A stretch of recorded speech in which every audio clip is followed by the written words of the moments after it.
Hello बच्चों, तो चलिए इस प्रश्न को पढ़ते हैं। एक रेखा रेखा 3x प्लस वाई बराबर 3 के लंबवत तथा बिंदु 2,2 से होकर गुजरती है। इसकी y अक्ष का अंतःखंड है। तो यहाँ पर देखो, चारों विकल्पों में से हमें सही विकल्प बताना है क्या होगा। तो प्रश्न में आगे बढ़ने से पहले इस प्रश्न से संबंधित जो मुख्य उदाहरण है उसकी हम चर्चा कर लेते हैं। तो देखो, मुख्य उदाहरण क्या हो जाएगी। हम जानते हैं कि m प्रवणता व सी y अक्ष पर अंतःखंड वाली रेखा का समीकरण सी वाई अक्ष पर अंतःखंड वाली रेखा का समीकरण देखो क्या होता है। वाली रेखा का समीकरण किस प्रकार से देते हैं हम।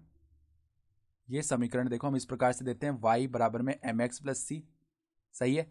और हम जानते हैं कि दो लंबवत रेखाओं की प्रवणताओं का गुणनफल जो है माइनस का 1 होता है। तो हमारी जो रेखा आएगी ना, वो 3x प्लस वाई बराबर 3 इसके लंबवत है।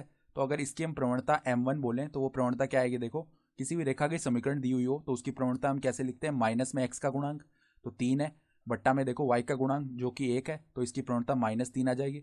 तो हमारी रेखा की जो प्रवणता, यानी जो हमें रेखा ज्ञात करनी है, उसकी प्रवणता को अगर हम m2 बोलें तो हम जानते हैं कि दोनों रेखाएं लंबवत है ना।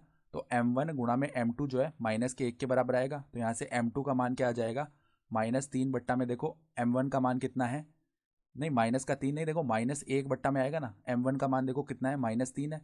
तो हमारी रेखा की प्रवणता 1/3 आ जाएगी। ठीक है। तो अब उसका समीकरण अगर y बराबर एम एक्स प्लस सी है तो y बराबर देखो उसकी प्रवणता तो आ गई 1/3, तो x/3 प्लस में c आ जाएगा। अब हमें बताया गया है कि हमारी जो रेखा है ना वो 2,2 से होकर गुजर रही है। ठीक है। ये रेखा 2,2 से गुजरती है, तो ये बिंदु संतुष्ट करेगा इस रेखा के समीकरण में, यानी 2 बराबर में 2/3 प्लस में c।